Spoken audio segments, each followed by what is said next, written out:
এরপর ফিরে এলাম আবার আপনাদের সৌমিত্র বসু 92.7 বিগ এফএম এ। শুনছেন শরণাগত, জীবনের সহজ পাঠ। তো যেটা বলছিলাম যে শুয়োরটা তো সেইখানে পড়ে মরে গেছে, কিন্তু এ কেমন শুয়োর? অর্জুন অবাক হয়ে দেখলেন শুয়োরটা আর শুয়োর নেই। সে যত ছটফট করছে তত তার শুয়োর রূপের ভেতর থেকে একটা ভয়ঙ্কর দৈত্য বেরিয়ে আসছে। সেই দৈত্য ব্যাধ আর অর্জুনের সামনে ছটফট করতে করতে মরে গেল। আপনাদের মনে আছে নিশ্চয়ই দুর্যোধন অর্জুনের তপস্যা ভঙ্গ করবার জন্য এই দৈত্যকে শুয়োরের রূপ ধরে পাঠিয়েছিল। শুয়োর তো মরল, কিন্তু ব্যাধ আর অর্জুনের মধ্যে ঝগড়া বেঁধে গেল। অর্জুন তো পাশে পড়ে থাকা বানটা তুলে নিচ্ছেন, এমন সময় সেই ব্যাধ বলল, এই ওটা নিচ্ছিস কেন? ওটা আমার প্রভুর বান, আমাকে ফেরত দিয়ে দে। সে আবার কি কথা? এইমাত্র আমি এই বানটা দিয়ে শুয়োরটাকে মারলাম, এই তো সে বান পড়ে আছে, কোথা থেকে তুই এসে বলছিস এটা তো প্রভুর বান? ব্যাধ বলল, নিশ্চয়ই, আমার প্রভু তো দেখলেন শুয়োরটা তোর দিকে তেড়ে আসছে, তাই তোকে রক্ষা করবার জন্য বান মেরেছিলেন। প্রাণে বেঁচে গেছি সেই যথেষ্ট, এবার বানটা ফেরত দে। খুব স্বাভাবিক অর্জুনের খুব আঁতে লাগলো। বলি, আমাকে আবার কি বাঁচাবে? আমি অর্জুন, একটা শুয়োরকে মারবার জন্য আমাকে আবার ব্যাধের রাজার শরণ নিতে হবে নাকি? আর তাছাড়া এই তোমার বানে ময়ূর পুচ্ছ লাগানো আছে, যাও যাও যাও যাও যাও, তার প্রভুকে গিয়ে বলো তার নিশ্চয়ই কোথাও ভুল হচ্ছে, এ বান আমার। এই নিয়ে তো তুমুল গোলমাল। যাই হোক, অর্জুন তো জোর করে সেই বানটা নিজের তুনের মধ্যে ভরে ফেললেন। তখন সেই ব্যাধ, দাঁড়া তোকে দেখাচ্ছি মজা বলে গজগজ করতে করতে চলে গেল। খানিকক্ষণ পরে ব্যাধেদের রাজা সেখানে এসে উপস্থিত, সঙ্গে তার বিশাল সৈন্যবাহিনী। অর্জুনের কাছে গিয়ে সেই ব্যাধেদের রাজা বললেন, শোনো, বানটা ফেরত দাও, ওটা আমার বান। অর্জুন বললেন, না, কখনো না, এ আমি কিছুতেই ফেরত দেব না, এ বান আমার। ব্যাধেদের রাজা বলল, আচ্ছা বেশ, এই যে সৈন্য রাশি দেখছো, এই সমস্ত সৈন্য তোমাকে দিয়ে দিচ্ছি, তুমি তার বদলে ওই বানটা ফেরত দাও। অর্জুন বলল, কে তোমার সৈন্য রাশি চাইছে? ওতে আমার কোনো দরকার নেই, আমি কিছুতেই এই বান ফিরিয়ে দেব না। আরে তুমি একটা তুচ্ছ বানের জন্য নিজের জীবন বিপন্ন করবে? আমি কিন্তু ইচ্ছে করলেই তোমাকে যুদ্ধে নিহত করতে পারি, কিন্তু সেসব কিছুই করব না যদি আমার বান আমাকে ফিরিয়ে দাও। অর্জুন এর জবাবে কি বললেন সেটা তো আপনারা কল্পনাই করতে পারছেন। কাজী সে কথা আর আজকে বলবো না, বলবো পরের দিন 92.7 বিগ এফএম এর শরণাগত অনুষ্ঠানের এই পুরাণ চিরন্তন পর্যায়ে। এবার তাহলে গান শুনি, গানের পর চলে যাব গীতার কথায়।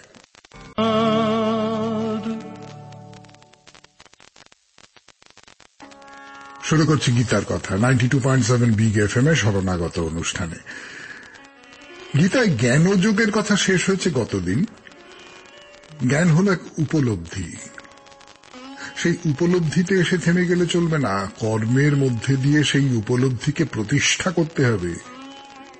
হ্যাঁ, কর্ম করব, কিন্তু সে আমার নিজের কর্ম নয়, আমি শুধু ঈশ্বরের প্রতিনিধি হয়ে এই কাজ করব। এই হল কর্মযোগ আর জ্ঞানযোগের সম্পর্ক। তো এইবার গীতায় নতুন একটা অধ্যায় শুরু হচ্ছে, সন্ন্যাস যোগ। এই যে জ্ঞানযোগের পথ ধরে কর্ম করলে মোক্ষ লাভ হয়, এই কথা তো বলা হলো। এবারে প্রশ্ন হলো, আচ্ছা মানুষ যখন সন্ন্যাসী হয়ে যায় তখন সে তো মোক্ষ লাভের জন্যই সন্ন্যাস গ্রহণ করে, তাহলে কর্মযোগ আর সন্ন্যাস যোগ এই দুই যখন মোক্ষের দিকে নিয়ে যায়, তাহলে দুইয়ের মধ্যে কোনটা শ্রেষ্ঠ? শ্রীকৃষ্ণ এর উত্তরে কি বলছেন তা জানবার জন্য একটু অপেক্ষা করতে হবে, একটু গান শুনে নিতে হবে, তারপরে আবার সৌমিত্র বসু বলবে এ প্রশ্নের উত্তর 92.7 বিগ এফএম এ শরণাগত অনুষ্ঠানে। সন্ন্যাস যোগে প্রবেশ করছি আমরা এখন এই 92.7 বিগ এফএম এর শরণাগত অনুষ্ঠানে। এই প্রশ্নটা তুলি, কাকে বলে সন্ন্যাস? এর সত্যি সত্যি কোনো উত্তর হয় না, খুব প্রাথমিক একটা উত্তর বলতে পারি আপনাদের। যিনি জাগতিক সবকিছুকে ত্যাগ করেছেন তিনিই সন্ন্যাসী। এই সবকিছুকে ত্যাগ করাই হল সন্ন্যাস নেওয়া। আমরা কথায় কথায় বলি না সংসার ত্যাগী সন্ন্যাসী, তার মানে তিনি সন্ন্যাসী যিনি সংসার ত্যাগ করেছেন। খুব লোভ হচ্ছে গীতার আলোচনা থামিয়ে রেখে এখানে একটা কথা বলি আপনাদের, খুব অপ্রাসঙ্গিক হবে কিনা বুঝতে পারছি না, তবু বলি। আমেরিকায় কিছু মানুষ নিজেদের আমিষ বলে পরিচয় দেন। আমিষ, তাদের বৈশিষ্ট্য হচ্ছে তারা আধুনিক টেকনোলজি বা প্রযুক্তির কোনো জিনিস ব্যবহার করেন না। তাদের নিজস্ব গ্রাম আছে। সেরকম একটি আমিষ গ্রামে যাবার সুযোগ হয়েছিল আমার। সেখানে হাতে গড়া বিস্কুট খাওয়া হলো, কলে নয়, মেশিনে নয়। ঘোড়ার গাড়িতে চড়া হলো, মোটর গাড়ি নয়, ট্র্যাক্টর নয়, ঘোড়ায় চালানো লাঙল দিয়ে চাষ করেন তারা। হাতে বোনা কাপড় পরেন, মেয়েরা সেই মাথায় ঘোমটা দেওয়া আলখাল্লার মতন একটা কিছু পরেন, নান তারা যেরকম পরেন সেই রকম পোশাক। ছেলেরা কালো রঙের জোব্বা, হাতে বোনা। না, আমি জানি না তাদের সন্ন্যাসী বলা যাবে কিনা, কিন্তু এই যে তারা আধুনিক যন্ত্র সভ্যতার অনেক কিছুকে প্রত্যাখ্যান করছেন, এইটা আমার অন্তত বেশ সন্ন্যাস সন্ন্যাস মনে হচ্ছিল। দেখে আসল আলোচনায় আসি। সন্ন্যাসীর সঙ্গে যদি কর্মযোগের তুলনা করি তাহলে কাকে শ্রেষ্ঠ বলে মনে করব? সন্ন্যাসী কোনো কর্ম করেন না, তিনি এই জাগতিক পৃথিবীর থেকে মুখ ঘুরিয়ে নিয়েছেন। তিনি নির্জনে গুহার মধ্যে বা অরণ্য পর্বতে বসে তপস্যা করেন। তিনি যে এই পৃথিবীর কেউ সে কথা স্বীকার করেন না। কিন্তু যিনি কর্মযোগী তিনি এই পৃথিবীর মধ্যে থাকেন, পৃথিবীকে স্বীকার করে নেন, কিন্তু যেসব কাজ করেন তার বদলে কোনো কিছু আশা করেন না, কোনো কিছুতেই বিচলিত হন না। তিনি নিরাসক্ত, সন্ন্যাসীর মতোই নিরাসক্ত, কিন্তু তার দ্বারা বহু মানুষের উপকার হয়, সন্ন্যাসীর দ্বারা যেটা হয় না। এই যে রামকৃষ্ণ মিশন বলুন, ভারত সেবাশ্রম সংঘ বলুন, বা লোকনাথ মিশন বলুন, এরকম যে ধর্মীয় সংগঠনগুলো, এরা সন্ন্যাসী কিন্তু এরা কর্মযোগী। পৃথিবীর মানুষের দুঃখে এরা অনুদ্বিগ্ন মনে হয়ে থাকতে পারেন না। এরা সেবার কাজে নেমে পড়েন, অবশ্যই নিষ্কাম মন নিয়ে। তো শ্রীকৃষ্ণ বলছেন তারাই শ্রেষ্ঠ, সন্ন্যাসীদের চেয়েও। কিন্তু এখানে একটা সমস্যা আছে। আমি যা কিছু কর্ম করছি তার সবটাই তো কোনো না কোনো ইন্দ্রিয়ের সাহায্য নিয়ে করছি। তো সেসব তো আমার ইন্দ্রিয়ের কাজ, তাদের সম্পর্কে নির্বিকার হয়ে থাকা কি আমাদের পক্ষে সম্ভব? একটা গল্প বলবো আপনাদের। রবীন্দ্রনাথকে একবার বিছে কামড়েছিল, ভয়ঙ্কর যন্ত্রণা। তা রবীন্দ্রনাথ সহ্য করতে পারছেন না সেই যন্ত্রণা, ঠিক করলেন আমার মনকে আমি দেহের থেকে দূরে নিয়ে যাব। গেলেন, তাই করলেন, দেহের থেকে মনকে দূরে সরিয়ে দিলেন, ব্যাস ব্যথা লাগলো না। শেষ হলো গীতার আলোচনা। এরপর চিৎপুরের কথা, কালী মন্দিরের কথা 92.7 বিগ এফএম-এ শরণাগত অনুষ্ঠানে। প্রাচীন যুগের চিত্রপুর, যেখানে গভীর জঙ্গলে ছিল ডাকাতদের আস্তানা। 92.7 বিগ এফএম-এ শরণাগত অনুষ্ঠানে সেই চিৎপুরের কথা বলছি আপনাদের। সেই ডাকাতরা নরবলি দিত, বিশেষ করে এখানে রাজত্ব করত যে চিতে ডাকাত। তো চিতে ডাকাত ধরা পড়ল, কাজী ডাকাতি বন্ধ হয়ে গেল। বহুদিন পরে নৃসিংহ ব্রহ্মচারী নামে একজন সাধক এই চিত্রেশ্বরীকে খুঁজে পান, তাকে প্রতিষ্ঠা করেন। তিনি একা সেইখানে দেবীর পুজো করতেন, দেবীকে সামনে রেখে সাধনা করতেন। কেউ সেসব খবর টবর রাখত না। এই যে জায়গাটা, আবার মনে করিয়ে দিই, এখনকার চিৎপুর, সেটা ছিল জমিদার মনোহর ঘোষের জমিদারির অংশ। তার জমিদারি ছিল মুর্শিদাবাদে, সেখানকার কুলাই বলে একটা গ্রামে। সেখানেই তার জমি জমা ছিল, এখানেও ছিল। এখন আস্তে আস্তে লোক বাড়ছে, মানুষ বসতি স্থাপন করতে চাইছে। তো জমিদার মশাই হুকুম দিলেন যে ওইদিকে যা জমি আছে সেসব সাফসূত্র করো, আমি ওখানে প্রজা বসাবো। তারপর বলবার জন্য তো মুখিয়ে আছে আপনাদের সৌমিত্র বসু। আপনারা শুধু গান একটু শুনে নিন, তারপরে বলছি।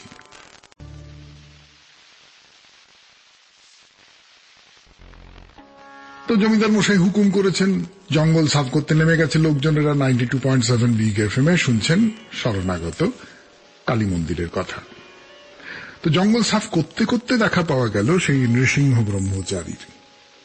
জমিদারের লোকেরা যেরকম হয় তাকে বলল, ঠাকুরমশাই এই জমিতে আর থাকা যাবে না, আপনি অন্যত্র দেখুন। কিন্তু এই নৃসিংহ ব্রহ্মচারীকে তুলে দেওয়ার ব্যাপারে বাধা দিল ওখানকার লোকজন। তারা বলল, না না না না, আপনারা জানেন না, ইনি খুব বড় সাধু মানুষ, একে এমন হুটহাট করে চলে যেতে বলবেন না। যদি শাপ দিয়ে দেন জমিদার মশাইয়ের বংশ উচ্ছন্নে যাবে কিন্তু। এরপরে তো আর কর্মচারীরা কি কথা বলতে পারে। লোকজন গিয়ে জমিদার মনোহর ঘোষকে বলল। তো তিনি বললেন, বটে, বেশ, দেখি কে তোদের সাধু বৈরাগী, ওখানকার প্রজাদের এমন করে হাত করেছে। কিন্তু ব্রহ্মচারীকে দেখে জমিদার মশাইয়ের মনে হলো, না, লোকটার মধ্যে অন্যরকম কি যেন একটা ব্যাপার রয়েছে। এই কথাটা বলে রাখি, জমিদার মানুষটি খানিকটা ধর্মভীরু ছিলেন, আর তিনি ছিলেন অগ্রদ্বীপের বাসুদেব ঘোষের বংশধর। বাসুদেব ঘোষের নাম যারা চৈতন্যদেবকে নিয়ে চর্চা করেছেন তারা সকলেই জানেন। তিনি ছিলেন শ্রী চৈতন্যদেবের একজন অন্তরঙ্গ পার্ষদ। আর তাছাড়া জমিদার মানুষটি খানিকটা বিবেচকও ছিলেন বলে মনে হয়। খামোখা এখানকার মানুষের সঙ্গে শত্রুতা করে জোর খাটিয়ে একটা অশান্তি করার বদলে তিনি বরং মন্দিরের জন্য 36 বিঘে জমি দেবত্র করে দিলেন, আর ওখানে একটা মন্দির তৈরি করে দিলেন। সেই যে মন্দির তৈরি হলো সেও তো একদিন জরাজীর্ণ হয়ে গেল। সময় তো কাউকে ছেড়ে কথা বলে না। সে মন্দির আবার নতুন করে গড়ে নিয়েছিলেন গোবিন্দরাম মিত্তির, সেই 19 শতকের কলকাতা বিখ্যাত ধনী। আপনাদের মনে আছে আমি তার যে বিখ্যাত মন্দির ব্ল্যাক প্যাগোডা, তার কথা শুনিয়েছিলাম এক সময়। এখন যে মন্দিরটি দেখছেন সেটা আরো পরে বানানো। সেটা তৈরি করে দেন কাশীপুরের স্বর্গীয় কুমার কালীকৃষ্ণ রায় বাহাদুরের মেয়ে শ্রীমতী সূর্যরানী দাসী। সে হল ধরুন বাংলা 1286, মানে ইংরেজির 1879 খ্রিস্টাব্দের কথা। এই হলো তাহলে সেই বিখ্যাত মন্দিরের কথা, যার মাটির নিচে হয়তো বহু মানুষের মৃতদেহ পোঁতা আছে। চিতে ডাকাত যাদের প্রাণ ছিনিয়ে নিয়েছিল আর কি। বেশ, তাহলে যাওয়া যাক অন্য একটা মন্দিরের দিকে। আপনাদের তো এর আগে হালি শহরে রামপ্রসাদ সেনের কালী মন্দিরে নিয়ে গিয়েছিলাম, মনে আছে তো? এইবার নিয়ে যাব আর এক কবি সাধকের মন্দির দেখাতে। কোথায়? যদি বলি বীরভূম, নানুর। আমি জানি আপনারা অনেকেই একেবারে লাফিয়ে উঠবেন, নানুর তার মানে চণ্ডীদাস। শেষ হল কালী মন্দিরের কথা। এরপর গানের পর আপনাদের চিঠির উত্তর দিতে চলে আসবে সৌমিত্র বসু। অপেক্ষা করে থাকুন, আপনার চিঠিটাও আজকে পড়া হবে কিনা। 92.7 বিগ এফএম এ শরণাগত অনুষ্ঠান শুনছেন। চিঠি চিঠি চিঠি চিঠি 92.7 বিগ এফএম এ শরণাগত অনুষ্ঠানে এইবার চিঠির পড়ার পালা। আমার প্রণাম নেবেন দাদাভাই। দাদাভাই, আগামী 11, 12, 21 ডিসেম্বর শনিবার বেহালা বরিশা শখের বাজার মা জগজ্জননীর চণ্ডী পূজা। দাদাভাই, আপনি সহ শরণাগত সকল পরিবারের মায়ের পূজা দেখতে আসুন, খুব ভালো লাগবে।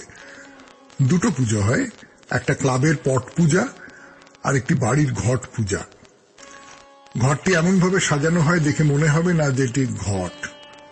মা এত সুন্দরভাবে বসে আছেন, মনে হবে মায়ের সম্মুখে বসে আপনি মায়ের সঙ্গে কথা বলছেন। অনেক মনের কথা। আমার খুব ভালো লাগে মায়ের সঙ্গে গল্প করতে, আর আমি অনুভব করি মা আমার কথা শোনেন। আমার ভোরবেলা গিয়ে লাইন দিয়ে পুজো দিই। শুক্লা অষ্টমী ও নবমী তিথিতে চণ্ডী পুজো হয়। বিগ এফএম শরণাগত সৌমিত্র, শোভা মশান, ঠাকুরপুকুর, আনন্দনগর, কলকাতা 61। বাহ, এই তো একটা মন্দিরের কথা চমৎকার উঠে পড়ল। আর একটা চিঠি পড়ি। সৌমিত্র কাকু, অনেক আশা নিয়ে আপনাকে আমি আমার স্কুল জীবনের একটা ঘটনা রাস নিয়ে পাঠিয়েছিলাম। আজও তা পড়া হলো না। যতটা আনন্দ নিয়ে লিখেছিলাম ততটাই আপনি আমায় নিরাশ করলেন দেখলাম। প্রণাম নেবেন, ভালো থাকবেন। বিদিশা দত্ত, বরাহনগর। বিদিশা, তুমি যে চিঠিটা লিখেছো সেটা তো হাতে লিখেছো, একটা খাতায় হাতে লিখেছো, লিখে তারপরে সেটা ছবি তুলে হোয়াটসঅ্যাপে পাঠিয়েছো। আমি যেভাবে তোমাদের সঙ্গে কথা বলি তাতে করে ওই রকম হাতে লেখা ছবি তোলা চিঠি ওইটা পড়ার ক্ষেত্রে একটু অসুবিধা আছে। তুমি একটা কাজ করো, তুমি আবার চিঠিটা লেখো, কিন্তু লেখো হোয়াটসঅ্যাপে একেবারে যেরকম টাইপ করে লোকে চিঠি দেয় সেই রকম করে টাইপ করে লেখো। একটু অসুবিধা হবে বুঝতে পারছি, কিন্তু তা না হলে না পড়তে পারছি না। তোমার চিঠিটা আমি এমনি পড়েছি, কিন্তু সকলের সামনে পড়তে পারছি না। কেমন? তাহলে শেষ হলো আজকের চিঠিপত্র। এরপর বাইরে দূরে 92.7 বিগ এফএম এ শুনছেন শরণাগত। পুষ্কর দর্শন তো হলো, মানে সত্যি সত্যি হলো না, 92.7 বিগ এফএম এ শরণাগত অনুষ্ঠানের মারফত হলো। নিশ্চয়ই মনে আছে, সাবিত্রী বা সরস্বতী ব্রহ্মাকে অভিশাপ দিয়েছিলেন, কেউ তোমার পুজো করবে না, পুষ্কর ছাড়া আর কোথাও তোমার কোনো মন্দির হবে না। না, সে অভিশাপ পুরোটা ফলেছে এমন কথা বলা যাবে না।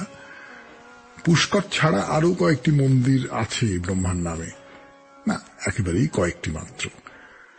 পুষ্কর নিঃসন্দেহে ব্রহ্মার সবচেয়ে প্রাচীন মন্দির, সবচেয়ে বিখ্যাত মন্দির, কিন্তু তার বাইরে আরো যেসব গুরুত্বপূর্ণ এবং অবশ্যই দর্শনীয় মন্দিরগুলি আছে।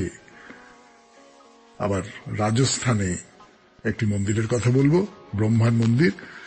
বারমার জেলায় আসোত্রা গ্রামে ব্রহ্মার একটি মন্দির আছে, বিখ্যাত মন্দির, বিখ্যাত মন্দির। আমরা এবারে সেই মন্দিরের দিকে রওনা দেব। তার আগে যেমন হয় প্রারম্ভিক কিছু কথা সেরে নিতে হবে। তো বালোত্রা বলে একটা রেল স্টেশন আছে, সেখান থেকে আমাদের এই মন্দির 10 কিলোমিটার দূরে। কিন্তু আমাদের মন্দিরটায় এবার যেতে হবে, তো তার সম্পর্কে দুটো কথা বলতে হবে 92.7 বিগ এফএম এ শরণাগত অনুষ্ঠানে। একটা কথা গোড়াতেই বলে নিতে হবে, 92.7 বিগ এফএম এ শরণাগত অনুষ্ঠান যারা শুনছেন তাদের জন্য এটা কিন্তু ঠিক ব্রহ্মার মন্দির নয়, ব্রহ্মা সাবিত্রীর মন্দির। অর্থাৎ এই মন্দিরে ব্রহ্মা এবং সাবিত্রীর গুরুত্ব দেওয়া হয়েছে, পুজো করা হচ্ছে। এই মন্দির সম্পর্কে একটাই বিশেষণ দেওয়া যায়, দুর্দান্ত। হ্যাঁ, এর যে নির্মাণ শৈলী যাকে বলে, যার স্থাপত্য, দেওয়ালে যা সব নকশা, তাকেই একটা নামেই চিহ্নিত করা যায়। প্রথমে যে ব্যাপারটা লক্ষ্য করবার, দেখুন জয়সালমীরে হলুদ পাথর দিয়ে তৈরি করা হয়েছে এই মন্দিরের তোরণ। কি জয়সালমীরে হলুদ পাথর, কথাটা চেনা চেনা লাগছে? মনে করুন, মনে করুন, মনে করুন, হুশ করে মনে পড়ে যাবে, দেখবেন এই ঠিক সোনার কেল্লা। সত্যজিৎ রায় মুকুল যে কেল্লার কথা বলেছিল সে তো সত্যি সত্যি সোনা দিয়ে তৈরি নয়, সে ওই জয়সালমীরের হলুদ পাথর দিয়ে তৈরি। তো এই যে মন্দির, একেও তাহলে সোনার কেল্লাই আমরা বলতে পারি, কি পারি? তো মন্দিরের বাকি অংশটা তৈরি হয়েছে বিখ্যাত যোধপুরের পাথর দিয়ে। যদি না দেখে থাকেন এখনো পর্যন্ত, কিন্তু কল্পনা করে দেখুন তো কেমন দেখতে লাগবে এই মন্দির সামনাসামনি। এবারে সে ব্রহ্মার মূর্তির কথায়, সেটি তৈরি হয়েছে মার্বেল পাথর দিয়ে, এবং পাথর কেটে কেটে যা সব কারুকার্য করেছেন এখানকার শিল্পীরা, তাকে এক কথায় অবিশ্বাস্য বলা যায়।